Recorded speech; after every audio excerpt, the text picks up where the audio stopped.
to the Des Moines Register Political Soapbox for 2019. I'm Rachel Stassenberger, the politics editor for the paper. And let me just, since I see some signs out here, do a little bit of Iowa nice. I see your signs, you gotta keep them down. Why? Because people behind you can't see if you've got a sign up in their face. So let's not do that. Feel free to cheer, but don't jeer, because that's just not Iowa nice. And now, Representative Tulsi Gabbard. Thank you so much. Aloha. That's what I call Iowa nice. It's so good to be here with all of you. Thank you very much, the Des Moines Register, for hosting this and giving us the opportunity to be able to give a little bit of background about who I am and why I'm running for president. I'm really grateful throughout this whole campaign to have the opportunity to come to places like Iowa, to go to communities across the country, and just be reminded in every stop that we have about how great our country is. Why? Because I know who makes our country great. It is we, the people. And to see the diversity, to see the heart, to see the care that we as Americans have for each other is what gives me hope for our future. Because right now we are facing incredibly challenging times. We are facing great divisiveness. And unfortunately, we face self-serving politicians and people in positions of power who are seeking to tear us apart and to divide us for their own selfish gain, whether it be for political gain or profits or clicks online or media ratings or whatever it is. They're putting their own selfish interest ahead of the interest of the people, separating us, dividing us, driving wedges between us based on the color of our skin, where we come from, how we worship, or if we worship, or who we love, all of these different things that make up the diverse fabric that is the United States of America. And this is so heartbreaking. This is so heartbreaking because we love our country. I love our country. I love our people. It's why after the terrorist attack on 9/11, I enlisted in the Army National Guard. I still serve as a soldier today, now for over 16 years. Thank you for your service. It's why I deployed twice to the Middle East. I volunteered to deploy with my unit. And if we could just for a moment here now, ask all of our veterans who are here and those with military families, if you could raise your hand or stand and just let us thank you for your service. Thank you. Thank you for your sacrifice. All of you. And I had the privilege of serving with people from all across this country. Thank you. Nope. Check. 1, 2. Hello? That's better. Can you guys hear me in the back? I serve with people from all across this country, from the day I showed up at basic training at Fort Jackson, South Carolina, through my training at Fort Sam Houston in Texas, and Fort Leonard Wood in Missouri, and all the different places where we had an opportunity to go. People who I served with during those 2 deployments downrange, and the amazing thing that I felt was that those who I stood in that formation with, those who I served with, we all wore the same uniform, serving the same flag, focused on that mission that we have of serving our country, of keeping the American people safe. That there was no difference in that focus. That even though we came Democrats, Republicans, independents, conservatives, liberals, black, white, brown, different religions, we represented the diversity of this country, but we stood as one unit, with one voice, with one focus on putting service above self and putting country before self. This speaks to who we are as Americans. This speaks to what unites us as a country, and I think it's especially important for us to remember that now. As those who are in power seek to tear us apart for their own selfish gain, it is only when we, the people, stand up around this unifying principle of freedom, of justice, of opportunity, remembering those freedoms and inalienable rights that are enshrined in our Constitution for every single one of us, those rights to life, liberty, and the pursuit of happiness. When we come together around these unifying principles with love for our country and love for each other, there is no obstacle we cannot overcome. And it is only when we do that that we can begin to solve the great challenges of our day. And there are many. But we are starting on that common foundation, coming together, overcoming those partisan differences, those ideological differences, and having conversations with each other based on respect, understanding that when we care for each other, we'll find that we have far more in common than maybe we realized before. When we come together, we realize that we are equally concerned about our loved ones falling sick and not being able to get the health care that they need because they can't afford it. When we come together, we'll realize that, hey, we all are concerned about having clean air to breathe and clean water to drink. When we come together, we realize that we are concerned about making sure our kids are not afraid for their life when they go to school. When we come together, we realize we want to make sure that we have bridges that serve us, that our infrastructure doesn't threaten us or our families or our well-being as farmers. When we come together, we can recognize how much we have in common. We have different ideas on how to solve these challenges. That's not a bad thing. When we come together united in that mission focus of service and care for each other, then we bring about that change. We bring about the big kind of change we need to see. Because really what's at stake here, for me as a Democrat, offering to serve you as your President Commander-in-Chief, is yes, defeating Donald Trump in 2020, but it's bigger than that. It's bigger than that because folks in this country were struggling and suffering before November of 2016, and we've got to recognize that in order to solve the deep problems that we face, in order to bring about the systemic problems that we face. And if we don't recognize those problems, we'll never be able to solve them. And really, as we look down each of the issues that concern us in our everyday lives, we come down to a couple of common threads. Do you feel that our country is fulfilling the vision our founders had for us, that we really have a government of, by, and for the people? We don't. Instead, what we have is a government of, by, and for the rich and powerful, of, by, and for the very few who can buy influence over politicians who are for sale, a government of, by, and for special interests and corporations who are just looking out for their bottom line and how they can make more profits without thinking about the consequence that it has on our everyday lives. So when we're talking about the deep-seated change we need to bring about, this is what we're talking about. And the only way this change happens is when we, the people, rise up and demand it. Demand that we have leaders who are truly of, by, and for the people. To take away the big influence that money has in our politics. To stop the revolving door that we see with elected leaders who serve one day and then go and get hired and get paid lots of money the next day to work as a lobbyist. There are very clear reforms that we need to make in Washington to overturn Citizens United, to get rid of dark money in politics, to make it so that politicians are not influenced by the PAC contributions they get from lobbyists, to make it so that members of Congress are not allowed to become lobbyists after they leave office.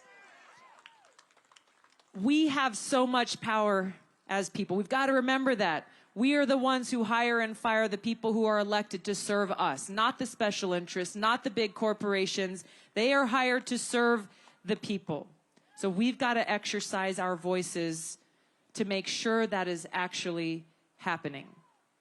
And that's how, when we do that, we can begin to bring about the kind of big change that we need to see. So I'm really proud of our campaign. We have a completely people-powered campaign with volunteers and folks who are giving $1, $5, $10, whatever they can, to make sure that we're able to get our message out there, taking no contributions from PACs, no contributions from lobbyists, making sure that the voices of the people are at the forefront of everything that we do. Now, there's a lot of work that we have ahead of us, and we talked about a couple of them. The thing that I hear most from people is about health care. about how most families in this country are one healthcare emergency away from total bankruptcy and disaster. How is it possible that in this country that we spend far more as a country on healthcare, yet we have far worse outcomes? It's unacceptable. This is why I support passing Medicare for All legislation that will make sure that every single American is able to get the care that we need in this country. Private insurance, if you want to choose that route and go for a private option, that's up to you. But we've got to make sure that no one is turned away when they are sick and in need of care.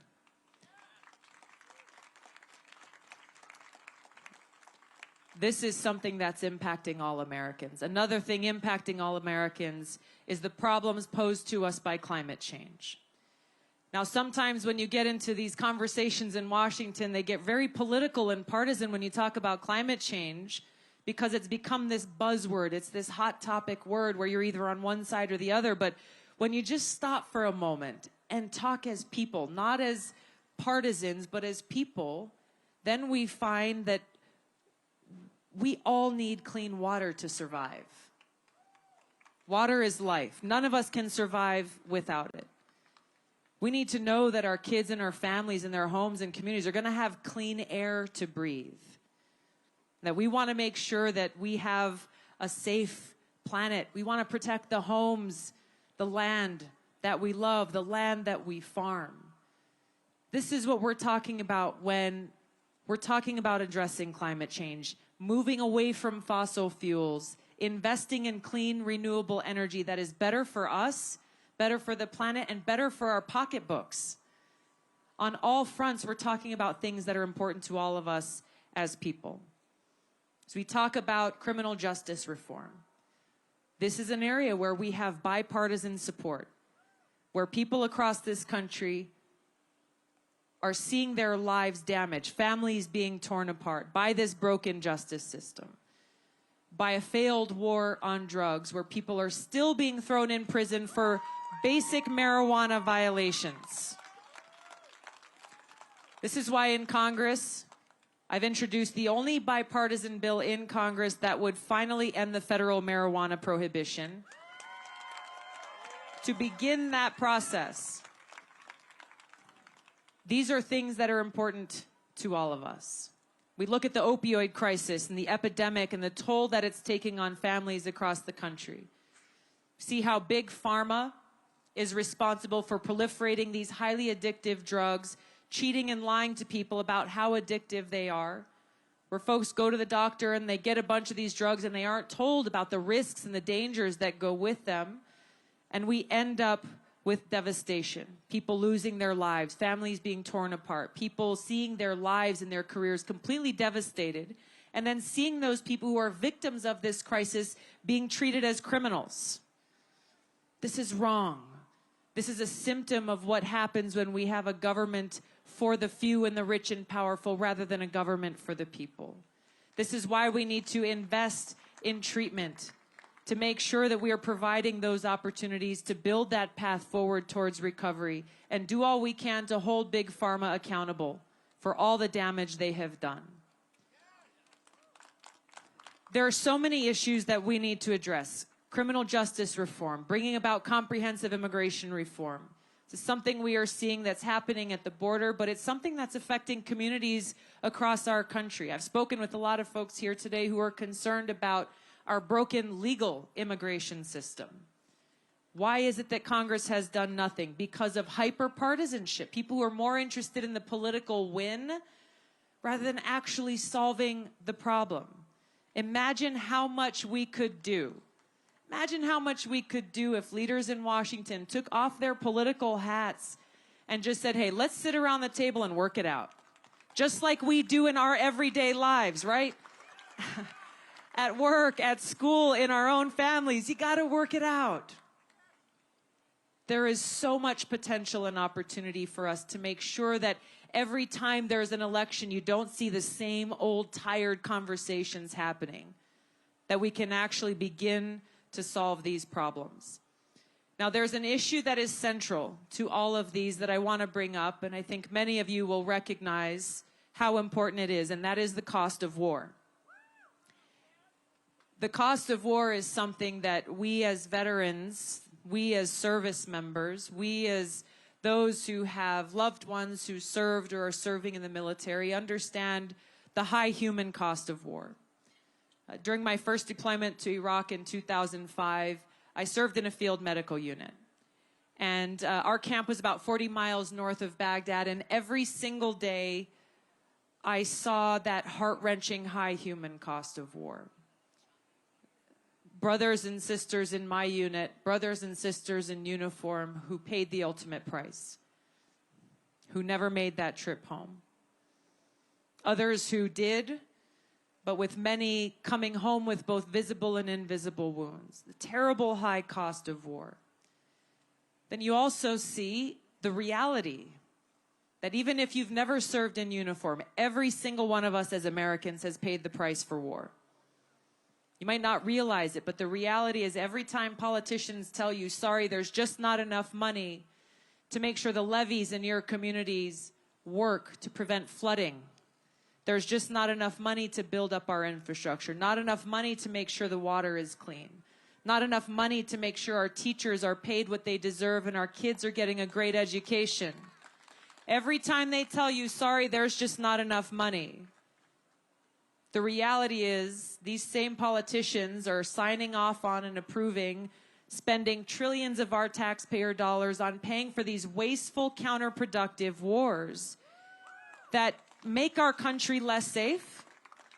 We've seen these wars in Iraq and Libya and Syria, how they have strengthened terrorist groups like ISIS and Al-Qaeda, how they have taken such a toll on our service members and military families, how they've taken a toll in devastating the lives of the people in the countries where we wage these wars, and how they have sucked the precious resources out of our schools, out of our communities, out of our healthcare system that we so desperately need. This is why it's important to recognize you cannot separate foreign policy from domestic policy. It's not just one little issue that sits on the side as we talk about all the other challenges that we face. This is why, as your president, as your commander-in-chief, I'm committed to ending these wasteful wars. Working to end this new Cold War we are in with ever-escalating tensions between the United States and other nuclear-armed countries like Russia and China, escalated by things like what President Trump did just recently in tearing up this historic INF treaty that was negotiated between Reagan and Gorbachev 30 years ago. A historic treaty that made our country and our people more safe, that made the world more safe. Instead of working to improve it, exercising diplomacy and negotiations, he tore it up, walked away, and now is sparking off a nuclear arms race that will make our world less safe, that pushes us closer to the brink of nuclear catastrophe and total annihilation. Oh, by the way, and also spending more of our taxpayer dollars to build those weapons. This is what we're talking about. This is what is at stake. And this is why there is such a sense of urgency, why we cannot afford to wait to bring about this sea change in our leadership and our foreign policy so that we can focus our limited resources directly in serving the people. This is why I'm so committed to push forward in this campaign, bringing the experience that I have, yes, as a soldier, but the experience that I have as a member of Congress, serving almost 7 years, focused on national security, serving on the Foreign Affairs Committee, the Armed Services Committee, the Homeland Security Committee, recognizing that this issue is central to our ability to be able to address all of the other challenges that we face. Now, the obstacles are great. We're not naive to the power of big money, the power of the establishment, but we've got to remember that there is no force more powerful than we, the people, rise up, united in this love we have for our country and for each other and for our future, transcending all of the things that are used to divide us, staying focused on our mission of service, serving each other, taking care of each other, and serving the best interest of our country. That's why I'm running for president. That's why I'm here asking for your support. If you'd like more information, please visit tulsi2020.com. And I look forward to coming back here to Iowa a whole lot more and seeing you again. Enjoy the rest of your day here. It's great to see you all. Aloha. Another big one. Thank you so much. Have a great day. Do we have? I think we're out of time, sir. I'm sorry. I'll be around. He's a dear friend. Thank you so much. Thank you. Thank you. Aloha, everybody. Thank you so much. Thank you.